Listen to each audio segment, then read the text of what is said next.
we move swiftly forwards and we talk about another controversial topic that's happened this weekend about the Premier League voting ban. Wayne, can you kind of fill us in and give us a quick summary of what's happened between loans and multi-club ownership?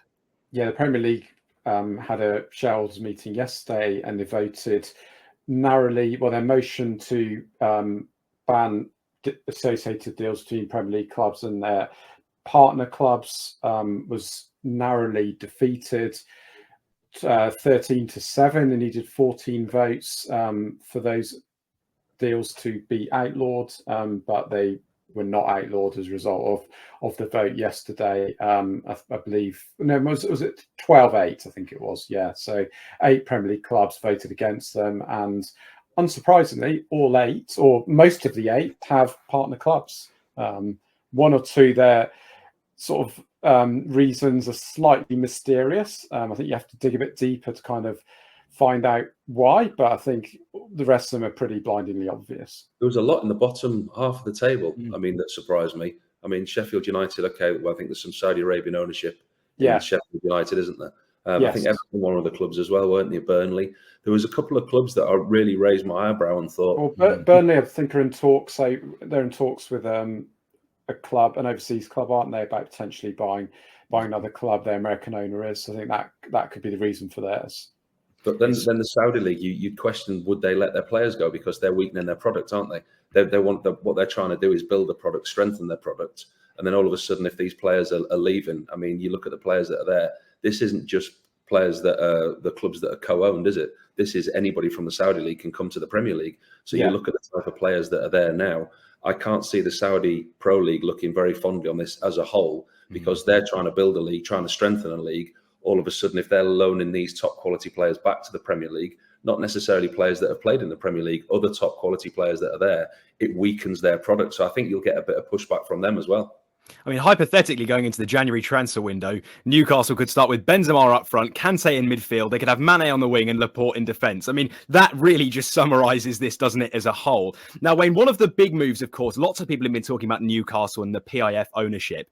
Now, you know, we'd spoken for quite a while a few weeks back about Neves potentially going to Newcastle. David Ornstein said outright he won't be leaving Al Hilal in January. Do you expect him to go in this summer, or actually do you think there's now a tiny chance, given this ban has effectively not happened, he might go in January? I think, well, I know that Newcastle have been briefing the media that they won't sign Neves in January, and that information would have been well sourced from that particular journalist. But I would very much expect him to leave Al Hilal next summer, because that's what he wants.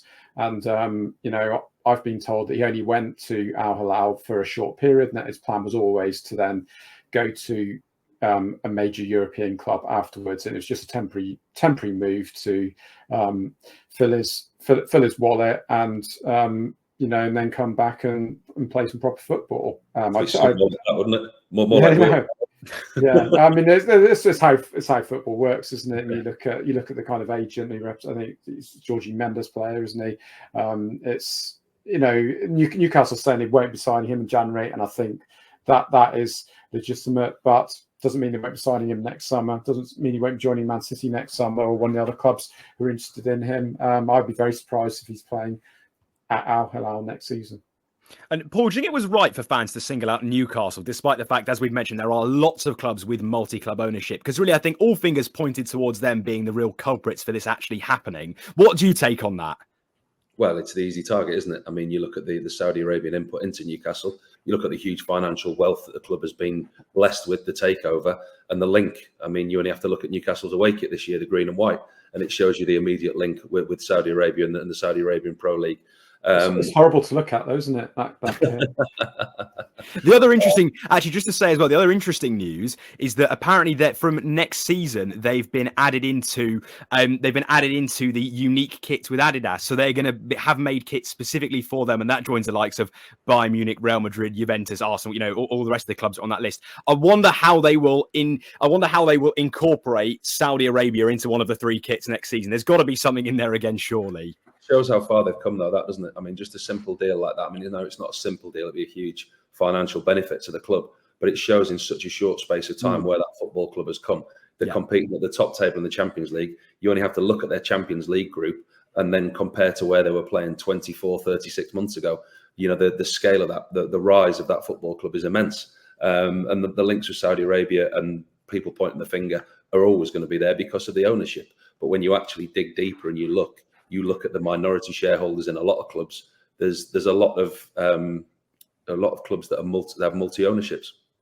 Absolutely, Wayne. Quite a few fans on Twitter were calling out, fans of said clubs that have voted. Do you think it's fair for other clubs that aren't involved in a multi-club ownership deal to feel quite disheartened by this, given actually the opportunity for someone like Newcastle to go and sign all of these top talents only on loan?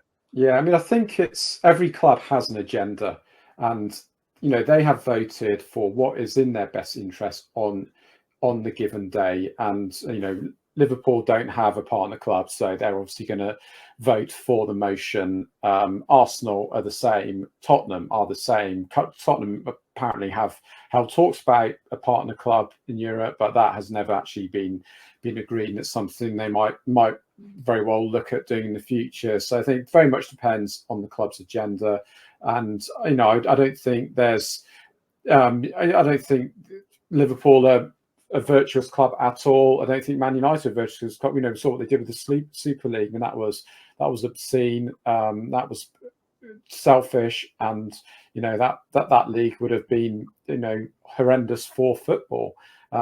So I don't they're certainly not masters of virtue by any means, but they just do what suits them. I don't like personally the associated party deals, whether that's player transfer or commercial deals. I think it's too easy for those clubs. I think the only time it works is for developing a young player. Then I think absolutely fine. If you've got a 17-year-old selling to a feeder club in Belgium or in a weaker league and he gets experience, come back. I don't have too much of an issue with that. But the example of Neves, I think that would have been awful for football. I think it would have been embarrassing, to so blatantly join that weak league and then go to a club owned by the same ownership a few months later. Just so blatant, and would not have been a good look for Newcastle at all. But with young players, I don't have too much of an issue. You've just watched a segment from Football Insider's brand new podcast, The Inside Track, with me, Lewis Pearce, alongside the guests on the show. Thanks very much for tuning in. Please do give the video a like, comment your thoughts on the topic, and feel free to share on your social media pages. If you want to listen to the full podcast episode, click the link in the description below. Keep your eyes peeled for plenty more content and exclusives here on The Inside Track.